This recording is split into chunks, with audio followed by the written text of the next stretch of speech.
betting. Time for Big Game Breakdown. As always, live odds, sportsbookreview.com. ESPN, first game of doubleheader, South Carolina and the Gators, Florida 9.5, 138.5 the total. Two big questions for this one.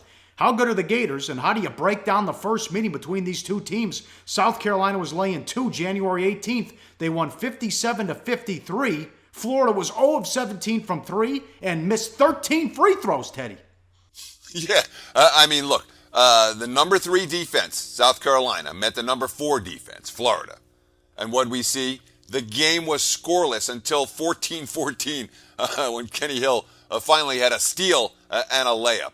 There were 16 steals, 11 block shots in the ballgame. As you mentioned, the Gators couldn't hit a bucket from three-point line. That's the only time Florida had not made a three-point shot since 1992. That's before anybody on the roster was born, a long time before they were born. Mike White, the quote, "They were terrific defensively, and they didn't allow for any open shots. And the few open shots we got, we didn't convert. 0 for 17 from 3. I'm not sure I've been a part of something like that." Of course, now Florida has a chance to get them on their home floor, a place where they've been pretty good shooting three-pointers all season long. 8-6, he's done. They had a lull in mid-January, beat Georgia in overtime, lost to South Carolina, home against Vandy. Now 8-0 straight up and 6-0 ATS since then, though. Yeah, 6-2 against the number. And when you look at their other losses, yeah, they had the loss to South Carolina. They had the loss to Vandy. But the other losses, you had Gonzaga, no shame there. Duke, no shame there. Florida State, no shame there. All of those away from home on neutral floor. And this is even without this center, this is a legitimate defense. It really is. They have great depth. No player on the roster averages more than 28 minutes. They have good balance. My concern about the Gators is who's the guy that's going to step up? Who's that Final Four player when they need him? Kenyon Barry leads the team, 13 points a game.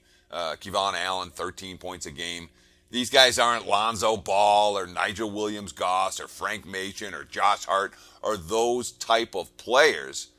And of course, with Egbunu, the center who tore his ACL, gone for the season, you wonder about the interior of the defense. Now, Kavaris Hayes stepped in, 4 block shots and 10 rebounds in 25 minutes after moving to the starting lineup.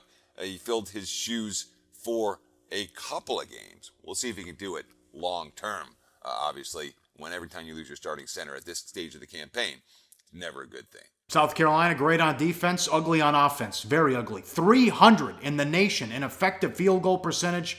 At least they have Thornwell, 21 points per game at 20 in the first meeting, 30 a game, averaging that in his last 4. He's the end game closer, if you will, that Florida lacks, Teddy. Yeah, and Thornwell's a special player. He really is.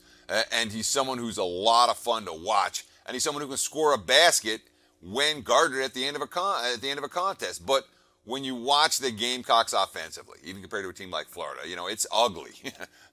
There are extended stretches where bad shots, bad possessions, and that's why South Carolina, even with those impressive defensive numbers, still has taken a good handful of losses and is not looking at a top seed in the upcoming NCAA tournament. The spread's too high. I don't get it. It's your revenge factor for Florida playing at home, and it's a South Carolina team that at times struggles to put the biscuit in the basket, especially against a defense like that of the Gators. Go to SBRodds.com. Browse, compare, and shop live odds available at top online sportsbooks. Hey guys, for the full video, go to SBRpicks.com.